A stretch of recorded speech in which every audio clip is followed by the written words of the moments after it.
ও যে মাসলা বিল্ডিংটা তারা দিছে 4,90,000 টাকা। এই মাসলা বিল্ডিং এটা আমার আখড়ার নামে আছে মাসলা বিল্ডিং। তারা প্রথম হয়েছে এটা বিদুর নামে মাসলা বিল্ডিং। তখন আমি টুকাইয়া হারিয়া দেখছি, তখন লোককে খান ধরে আমি ফোন করছি, করিয়া হয়েছি এটা মাসলা বিল্ডিং খার নামে বলে এটা মহাপ্রভুর নামে। মহাপ্রভুর নামে যখন মাসলা বিল্ডিং, তা হইলে বিদুর জমিনও আর বাঙ্গালোর জমিনও মাটি দিত ওখানে। আমার এখানে মাটি ফেলাইবার জায়গা নাই।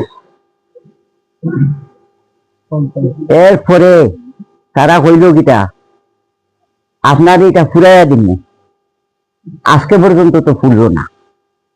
এরপরে ও দেখো একটা মান্ডব ইনো 3.5 লাখ টাকা, ইনো খাস করাইয়া দিয়া রোড যেটা রয়েছে আমি আখড়াতে ছিলাম না, এই রোডটাই নিয়ে দিয়া গেছে গিয়া।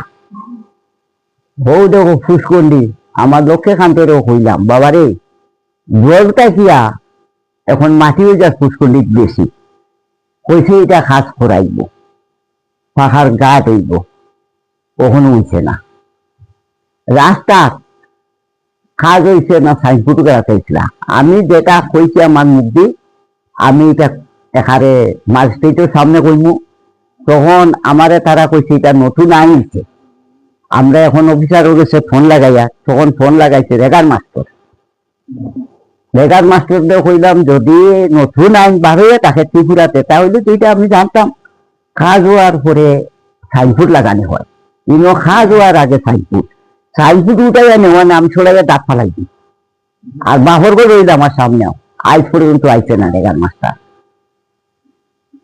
আর ওই যে মান্ডবর যে লাকড়ি, তখন তারা লাকড়ি টুকাইছে, আমি কইছি না ও খাসটা যখন করে হয়েছে ও যে খিচুড়ি মন্ডলী, তখন এই লাকড়ি দিছে ও বন্ধুর বাড়ির মেম্বার, এটা লাকড়ি বালা না।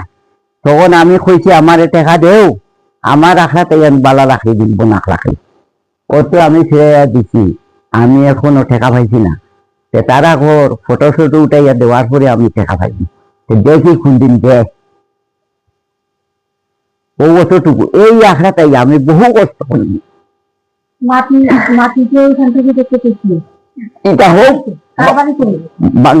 হোক বাড়িতে গেছে, হোক বাঙ্গালোর দেখাচ্ছে, হোক বিদু ওইলা হয়েছে তারা এটা বিদুর নামে মাঠে দিলেন। নাট হতো ও নতুন করছে।